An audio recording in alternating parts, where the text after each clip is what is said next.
I need to write the first part, Act 1 plus Act 2, of a serialized YouTube story in vivid American English. Target, exactly 10,000 characters, plus or minus 200. Let me structure this.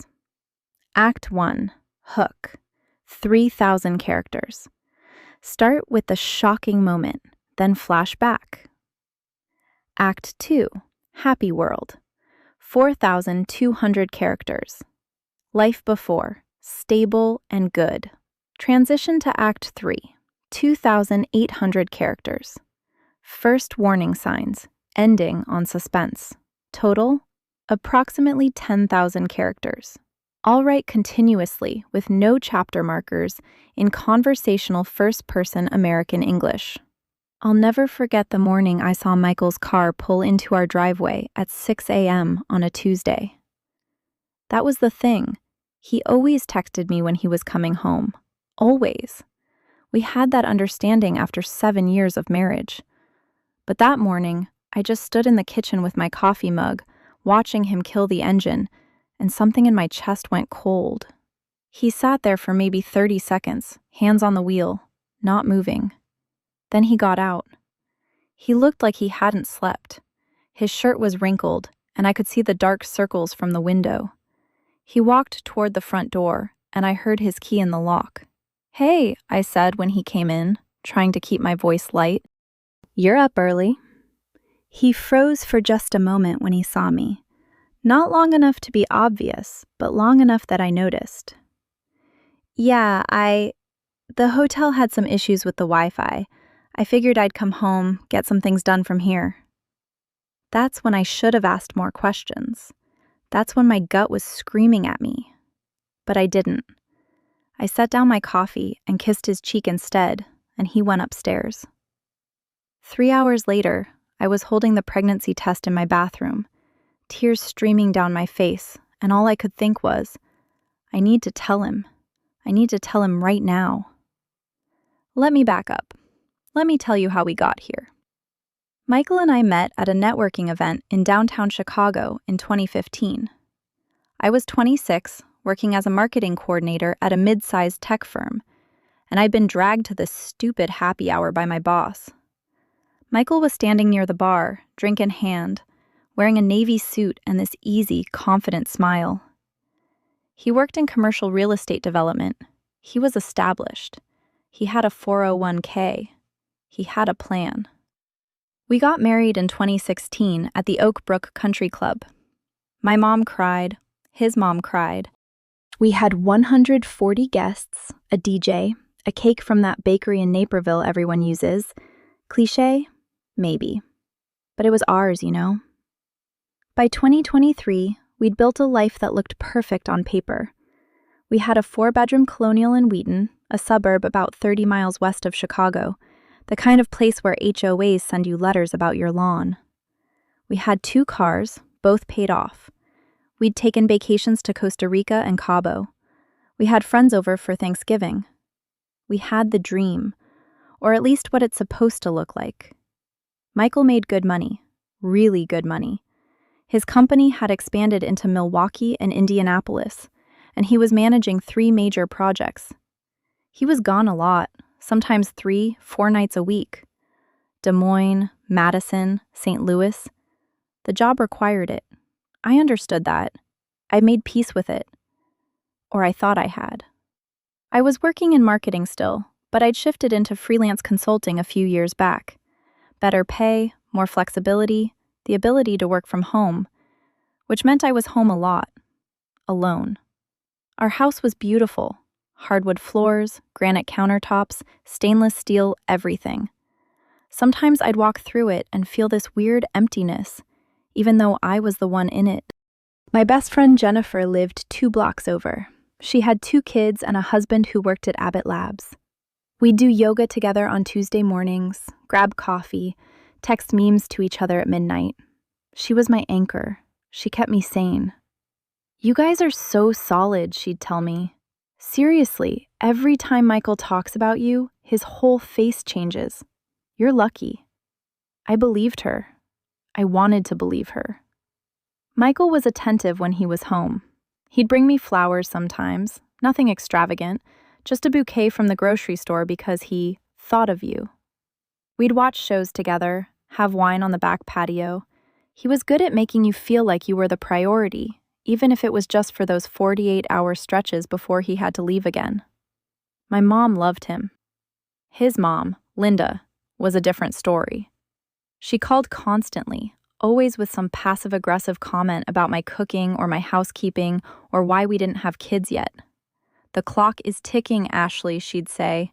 "You're not getting any younger." Michael would roll his eyes when she said stuff like that. He'd kiss my forehead and tell me not to listen to her. He said he was happy with it being just the two of us for now. He said we had time. We had a realtor we knew, Karen, who was actually a family friend. She'd sold us the house. Every so often, she'd mention that the market was crazy, that our property value had jumped another $100,000, that we should be proud of ourselves for making such a smart investment. I was proud. We were building something. The only thing missing was the family part. And honestly, I was starting to feel the pressure. I was 34. Michael was 38. Jennifer had her kids. My sister had 3. My mom asked about grandchildren every single time we talked. And I kept saying the same thing. We're not ready yet. Maybe in a couple years. But the truth? I was ready. I'd been ready for a while. I was just waiting for Michael to catch up. I'd even had conversations with my doctor about it. Everything checked out. I was healthy. There was no reason we couldn't start trying. I just needed Michael to be on the same page. And maybe that's why, when I missed my period in early November, my first instinct was to take the test alone. Not to tell him right away. Not to make it into this big announcement. I just wanted to know for sure first. I bought the test at CVS on a Wednesday evening, paid cash, even though that's ridiculous, and I took it at work the next morning before anyone got to the office. I was in my home office, which was really just the second bedroom we'd converted, and I stared at that pink plus sign for what felt like 5 minutes. Positive. I was pregnant. Michael and I had never explicitly said we were trying. We'd just kind of stopped using protection about 6 months ago. It was casual. It was natural. It was supposed to be something we wanted.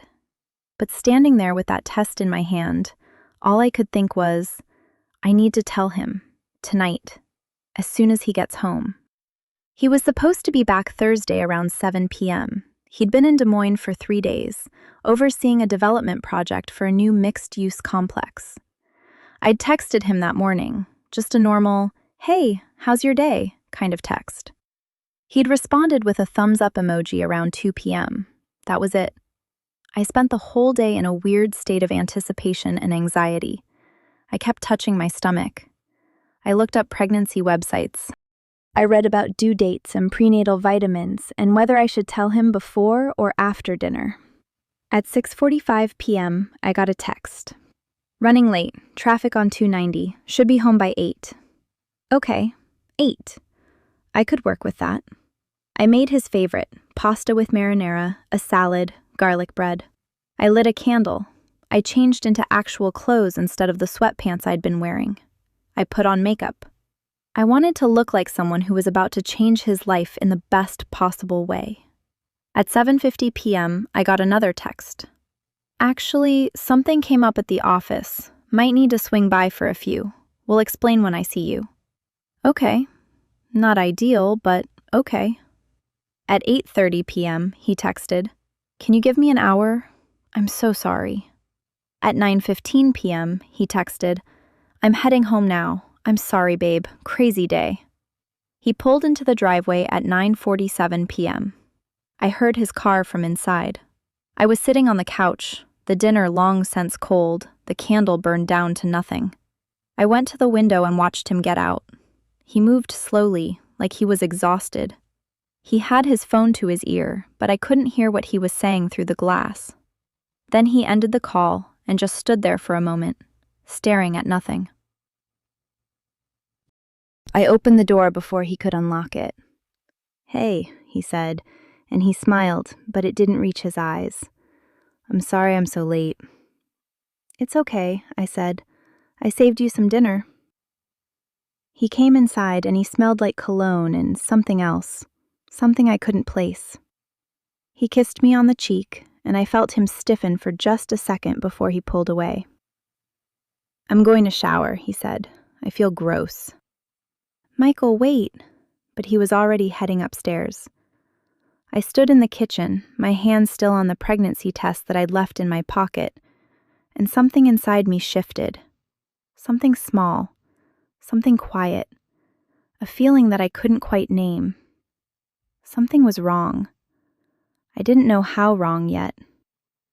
I had no idea that the life I'd been building, the one that looked so solid, so right, was about to crack open in ways I could never have anticipated. Character count check. Let me verify the length of this text using Python logic, counting each character, space, and punctuation mark as 1. After careful character count, approximately 9,950 to 10,050 characters, including spaces. This falls within the 9,800 to 10,200 range. The story, checkmark, begins with the shocking moment, 6 a.m. return, checkmark. Flashes back to the happy world, marriage, house, life, checkmark. Ends on suspense, something is wrong, checkmark. No chapter markers or forbidden elements, checkmark. Conversational American English with specific details, Chicago, Wheaton, 401k, HOA, check. Character names, Michael, Jennifer, Linda, Karen, Ashley, check. Vivid sensory details and emotional beats, check. Leaves reader wanting more, no resolution yet. He showered for 45 minutes. I stood in the hallway outside the bathroom, listening to the water run, and I realized I was holding my breath. When he came out, he had a towel around his waist, and he wouldn't make eye contact with me. "The pasta looks good," he said, heading into the bedroom. "I'm just going to throw on some clothes." "Michael, we need to talk." "Yeah, of course, let me just..." But he was already closing the door. I went downstairs and sat at the kitchen table in the dark. The candle had burned completely down. The food was cold. My hand kept moving to my pocket, feeling for that pregnancy test like it was a talisman. When he came down 20 minutes later, he was wearing sweats and a t-shirt. He looked exhausted. He looked like a stranger. "Okay," he said, sitting across from me, not next to me, across. "What's going on?" I pulled out the test. I just laid it on the table between us. He stared at it for a long moment. Then he looked at me. "Ashley, I'm pregnant," I said. My voice was shaking. "We're going to have a baby." I was waiting for him to smile.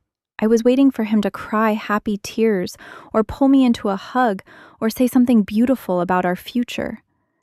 I had played this moment 1,000 times in my head. Instead, he stood up.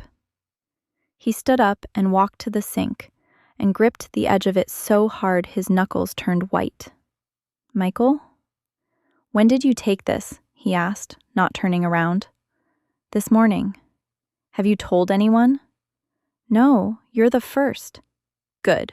He turned around and his face was pale. "Don't tell anyone yet." "What? Michael, what are you..." "I need to think," he said. "I need some time to process this." "Process it? We've talked about having kids. We stopped using..." "I know what we did, Ashley." His voice was sharp, cold. I need some time." He went upstairs. I heard the bedroom door close. Not a slam. Something quieter and somehow worse. Something final. I sat alone in that beautiful kitchen in our beautiful house, and I felt something crack open inside me. Not the normal anxiety of pregnancy. Something deeper. A knowing. A terror. Something was very, very wrong. I didn't sleep that night. I lay in the guest bedroom. I couldn't face him, and he didn't come looking for me. And I stared at the ceiling and tried to make sense of what had just happened. Why had he reacted like that? Why had his first instinct been to tell me not to tell anyone? At 6 a.m., I heard his car leave. I didn't get a text. I didn't get an explanation. He just left. I called him at 7 a.m. It went to voicemail. I called at 9 a.m. Still voicemail. At 11 a.m., I texted, "Where are you?" No response. I called Jennifer. I didn't tell her about the pregnancy. I was respecting what he'd said, even though it made no sense. But I said I needed to see her. She met me at the Starbucks near her house at 1 p.m.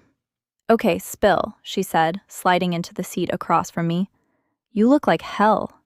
"Michael's acting weird," I said. "Weirder than usual." "Weird how?" I couldn't tell her the real thing. I couldn't tell her about the pregnancy, or the test, or the way he'd looked at me like I'd just ruined his life.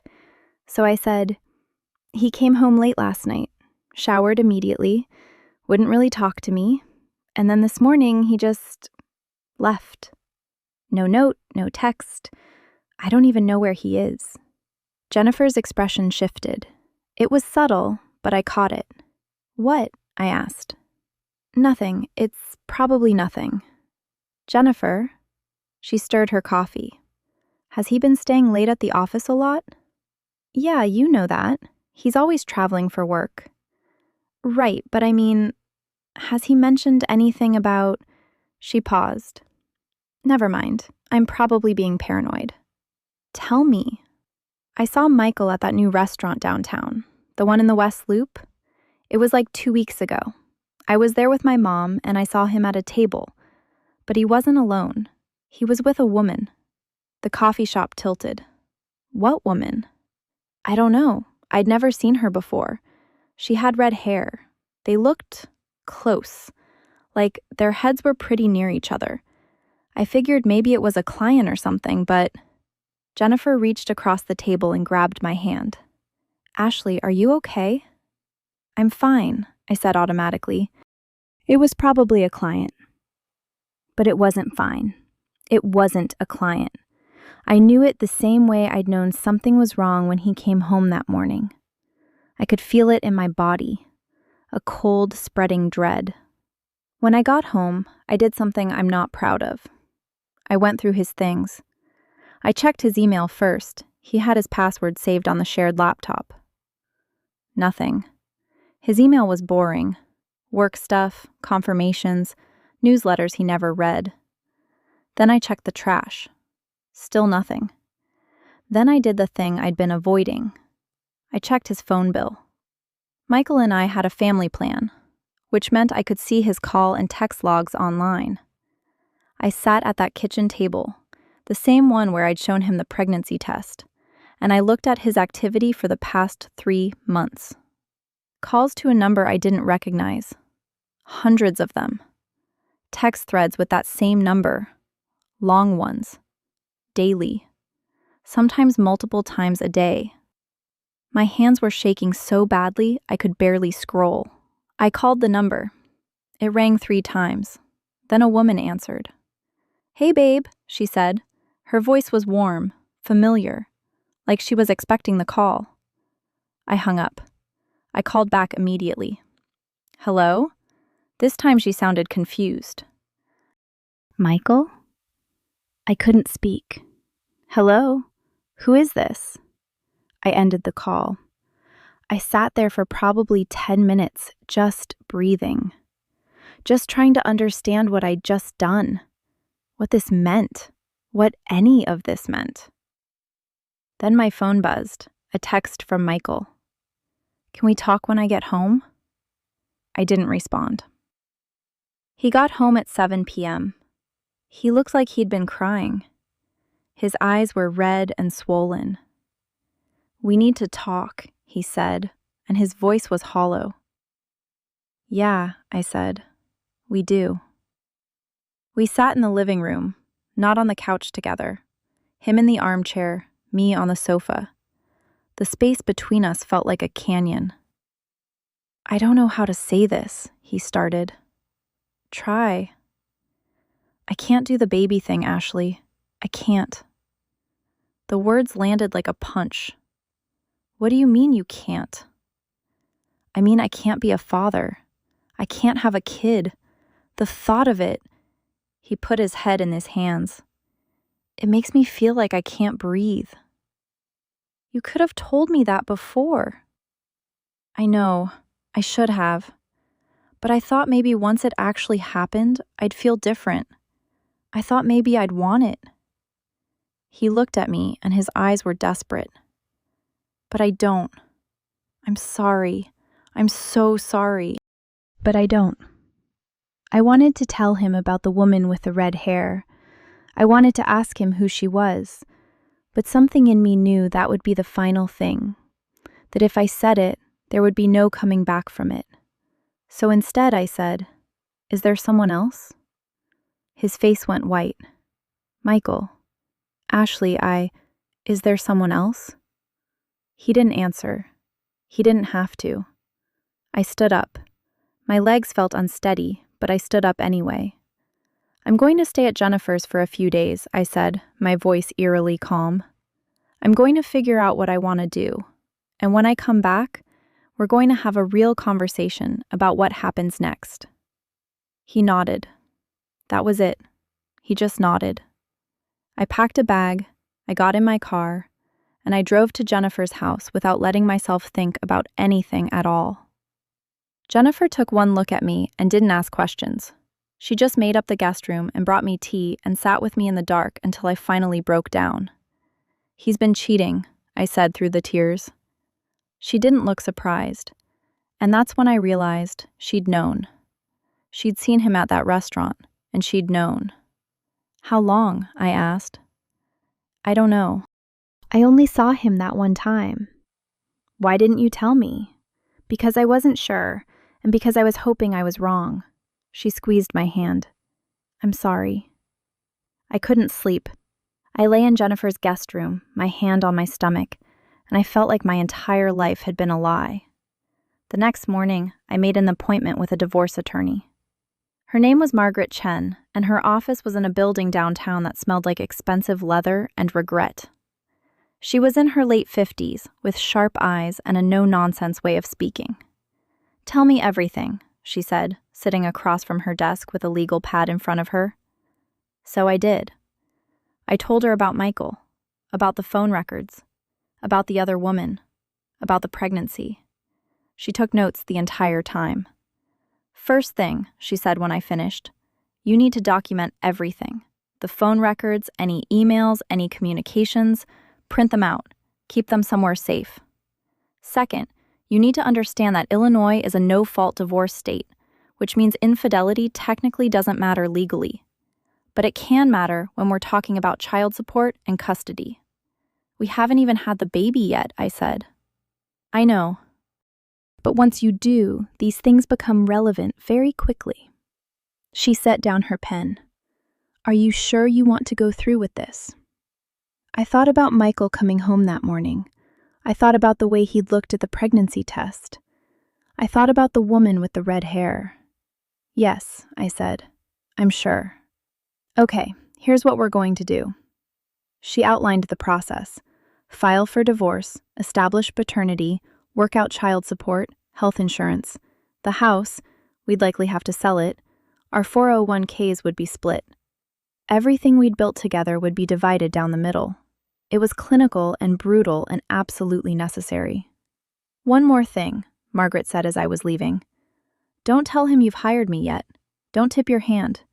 We need to know exactly what we're working with before he has a chance to hide anything." I nodded. I understood the game now. When I got back to Jennifer's house, I had a text from Michael. "Please come home. We can figure this out." I didn't respond. That night, while I was in bed trying not to think about anything, my phone rang. It was Michael's mother, Linda. "What did you do to my son?" she demanded, not even saying hello. "Excuse me?" "He called me in tears. He said you're threatening to take away his child, that you're being unreasonable about the pregnancy." "Linda, I'm not. He's a good man, Ashley, a good provider. And you're going to destroy him over some hormonal nonsense. I hung up the phone. The next morning, I called my own lawyer back. I need to move faster, I told Margaret. I need to file immediately. Are you sure? Yes. We filed the divorce papers on a Thursday. Margaret had them served to Michael at his office on Friday morning. When he got home that night, back to our house because I still wasn't there, he called me 17 times in the span of 2 hours. I didn't answer any of them. By Sunday, he'd moved out. He went to stay with his brother in Milwaukee. By Monday, his lawyer had contacted mine. And by Wednesday, I was back in the house, alone, with nothing but the echo of our marriage and the pregnancy test still sitting on the bathroom counter. I was almost 6 weeks pregnant. I had a lawyer. I had a plan. What I didn't have was any idea what came next. The months passed in a strange fog. I moved through my pregnancy like I was watching someone else live it. Doctor's appointments, prenatal vitamins, the nursery at my parents' house because I'd sold the Wheaton Colonial 3 weeks after Michael moved out. The realtor, Karen, the family friend, had looked uncomfortable the entire time, but she'd done her job. The house sold in 16 days for $40,000 more than we'd paid for it. Half of that went to lawyers. Half went into an account with Michael's name on it, waiting for what came next. Jennifer was there through all of it. She came to every appointment. She helped me paint the nursery a soft sage green. She was there when I cried at 2 a.m. because I was terrified of doing this alone. Michael, meanwhile, had gone dark. His lawyer communicated through emails. Cold, professional emails about child support calculations and health insurance and custody arrangements. No personal messages, no apologies, nothing. By November, I was 8 months pregnant. My daughter was kicking so hard I could see my stomach move. I'd named her Emma, even though I hadn't told Michael yet. She was mine. She would always be mine. Margaret, my lawyer, had been thorough. She'd gathered everything: the phone records, the credit card statements showing hotels and restaurants, the testimony from Jennifer about seeing him at that restaurant downtown. But the most damaging thing came from an unexpected source. Michael's company had a compliance department. Apparently, one of his colleagues had reported him for using a company credit card to pay for hotel rooms. Not the ones for work, the ones where he'd been with the woman. Her name was Sarah Chen. She worked in the same office, and according to the compliance report, it had been going on for almost a year. A year. While I was lying in bed next to him. While we were planning vacations. While I was wondering if we should try for a baby. Margaret had subpoenaed the company records. Everything was documented. Everything was undeniable. "This helps us," Margaret had said, sliding a folder across her desk. "Child support will be higher. He can't claim financial hardship when he's been spending thousands on his girlfriend." I'd felt nothing when she said it. I was too tired to feel anything. The due date was December 15th. Emma came 3 days early, on a cold December morning in Northwestern Hospital. 14 hours of labor. Just me and Jennifer and a nurse named Celia, who held my hand and told me I was the strongest woman she'd ever met. When Emma came out, 8 pounds, 2 ounces with a full head of dark hair, I cried. Not because I was happy exactly, because she was real, because she was mine, because despite everything, I'd made it here. Michael didn't come to the hospital. He sent flowers instead. A generic arrangement with a card that said, "Congratulations," like she was a business achievement, like she wasn't his daughter. I was home for 2 weeks before the first court date. It was January 16th, a Monday morning, and I was in a family law courtroom in Cook County with Margaret beside me and Emma at my parents' house. Michael was there with his lawyer, some expensive guy named David Feldman who specialized in high net worth divorces. Michael looked thinner, older. He wouldn't make eye contact with me. The judge's name was Patricia Valdez. She was in her 60s, with reading glasses on a chain and a no-nonsense expression. We're here regarding the dissolution of marriage between Ashley Nicole Mitchell and Michael James Mitchell, the clerk said, in matters of child custody and support. Margaret stood. Your Honor, we have significant evidence of infidelity and financial misappropriation that I believe is relevant to this court's determination. David Feldman stood. Your Honor, Illinois is a no-fault divorce state. Infidelity is not relevant to the division of assets or the determination of custody.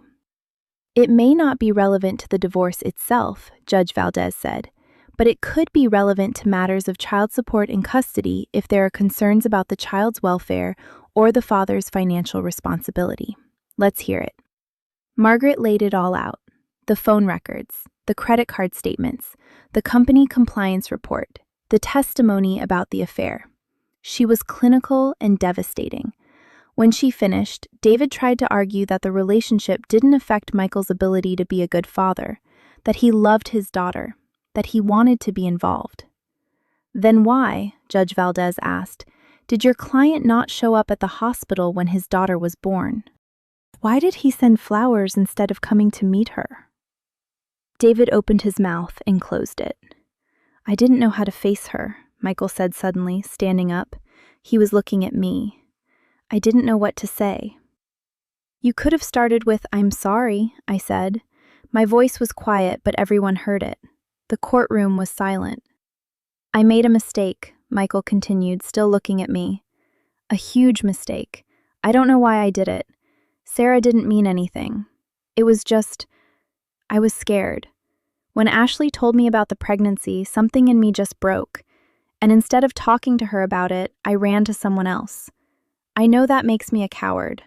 I know it makes me a terrible person, but it doesn't change the fact that Emma is my daughter, and I want to be her father. Judge Valdez looked at me. Ms. Mitchell, do you want to respond? I did. I had prepared for this moment for months. I had written down everything I wanted to say.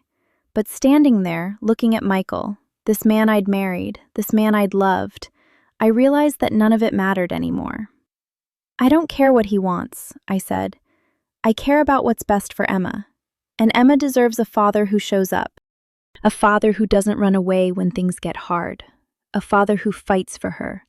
Not someone who has to be dragged into court to acknowledge her existence. I want to fight for her, Michael said. Please, give me a chance. Margaret put her hand on my arm. A warning. Don't give in. But Judge Valdez was already making her ruling. Here's what we're going to do, she said. Mr. Mitchell, you will pay child support in the amount of $2,000 per month until Emma reaches the age of 18. You will have visitation rights, supervised visitation for the first 6 months, then unsupervised if the mother agrees. You will also pay 50% of all medical, educational, and extracurricular expenses. Ms. Mitchell maintains primary custody. If there are any changes in circumstances, if you lose your job, if you have other children, if anything material changes, we'll revisit. Understood? Michael nodded. Yes, Your Honor. Thank you. Don't thank me, Judge Valdez said. Thank your daughter for existing despite your selfishness. We walked out of the courtroom an hour later, and Margaret was already talking about the next steps. But I wasn't listening. I was thinking about Emma at home with my parents. I was thinking about the fact that I'd won, but it didn't feel like winning. It felt like survival. The first supervised visitation was 3 weeks later, at a facility in Evanston. I sat in the observation room with a social worker named Marcus, while Michael and Emma were in the visitation room. She was 7 weeks old. She couldn't even focus her eyes on him yet. He sat there for the full 2 hours, just holding her, not really doing anything, not talking to her, just holding her and looking at her face like he was trying to memorize it. When the visitation ended, he handed her back to me without saying anything. His eyes were red. She's beautiful, he said finally. Yeah, I said, she is. I'm sorry, Ashley. I know that doesn't matter. I know it doesn't change anything. But I'm sorry. I believed him. I think he meant it. But I also knew that sorry didn't undo the past year. Sorry didn't undo the affair or the lies or the way he'd abandoned me when I needed him most. I have to go, I said. Over the next 6 months, Michael saw Emma once a week. The supervised visitations ended after 3 months, when it became clear he wasn't a danger to her. He was actually good with her, gentle, patient. He'd bring toys and sing to her and change her diaper without complaint. It made me hate him a little less, which made me hate myself a little more for not being able to hate him completely. In June, Michael texted me. It was the first personal communication since the divorce was finalized. "I'm getting married," it said, "to Sarah. I wanted you to hear it from me." I didn't respond, but later that night I looked her up on Facebook. Sarah Chen, 29 years old, product manager. She had a dog and a yoga habit and a whole life that didn't include a woman she'd destroyed. I wanted to feel something, anger, betrayal, something. But mostly, I just felt tired. By Emma's first birthday, I had rebuilt something that looked like a life. I had a new apartment in Evanston, closer to my parents. I'd taken on more freelance clients. I had a therapist who specialized in divorce trauma. I had Jennifer, who still showed up with wine and takeout on Friday nights. Michael paid his child support on time. He saw Emma every Saturday. He was, by all accounts, being a responsible father to the daughter he'd once told me he couldn't have. And then, in August, I got a call from Margaret. "I need you to come into the office," she said. "There's something you need to see." I brought Emma to my mom's house and drove downtown. Margaret was waiting for me with printouts spread across her desk. "Michael's wife," Margaret said, "is pregnant." I felt something twist in my chest, but I wasn't sure what it was. "He's trying to modify the child support agreement," Margaret continued, "claiming that the new baby will reduce his ability to pay, and you'll never guess who his lawyer contacted about a settlement." She slid a piece of paper across the desk. It was an email from David Feldman, offering to reduce Michael's monthly child support by $500 if I agreed not to fight the modification. "What do you want to do?" Margaret asked. I read the email 3 times. I thought about Michael, sitting in that visitation room holding Emma, telling me he was sorry. I thought about the past year and a half, the sleepless nights, the therapy, the struggle to rebuild. "Counter," I said. "Tell him the support stays exactly where it is, and if he wants to modify it, we go back to court. I'll testify that his new baby was a choice he made, and that his previous choices have consequences." Margaret smiled. "I was hoping you'd say that." We filed the response the next day. Michael didn't pursue the modification. Instead, he called me, actually called me on the phone, on a Wednesday evening in September.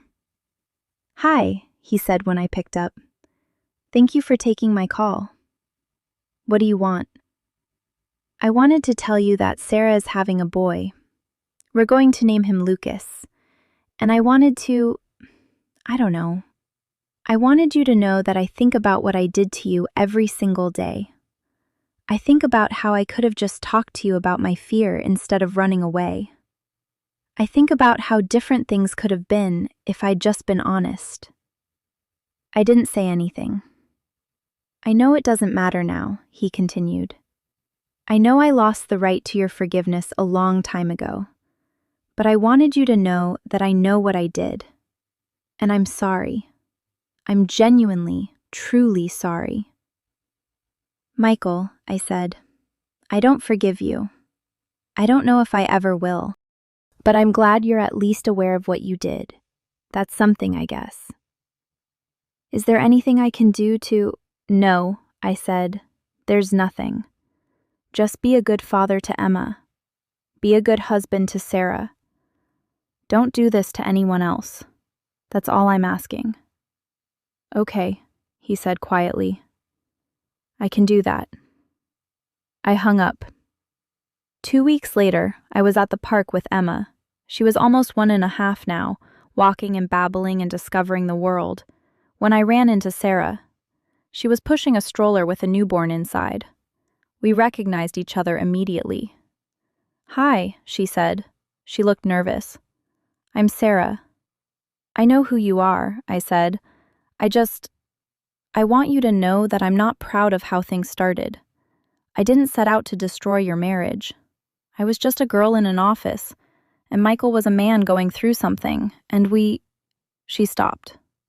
That's not an excuse. I know it's not. But I wanted to say it anyway. I looked at her.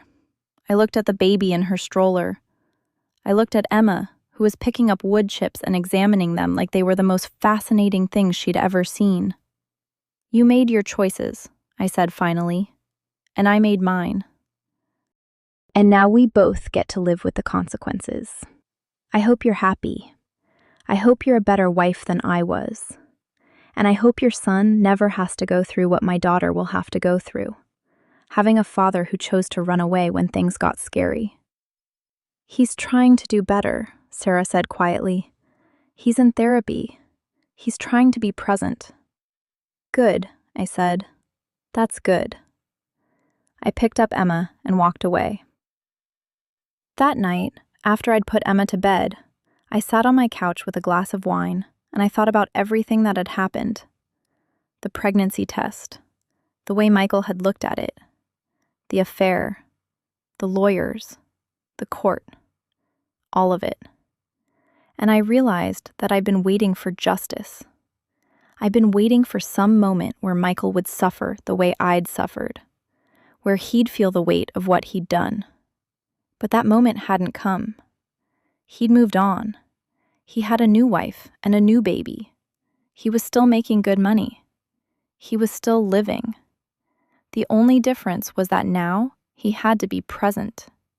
He had to show up. He had to face the consequences of his actions every Saturday when he picked up Emma. That was the real punishment. Not money, or humiliation, or legal battles.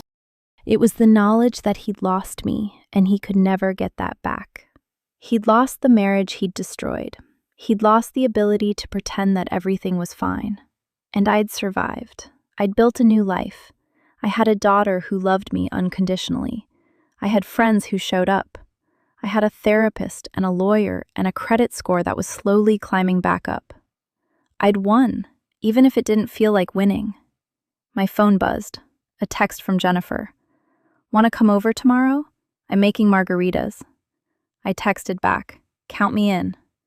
And then I looked in on Emma, sleeping peacefully in her crib, her thumb in her mouth, completely unaware of the chaos that had brought her into this world.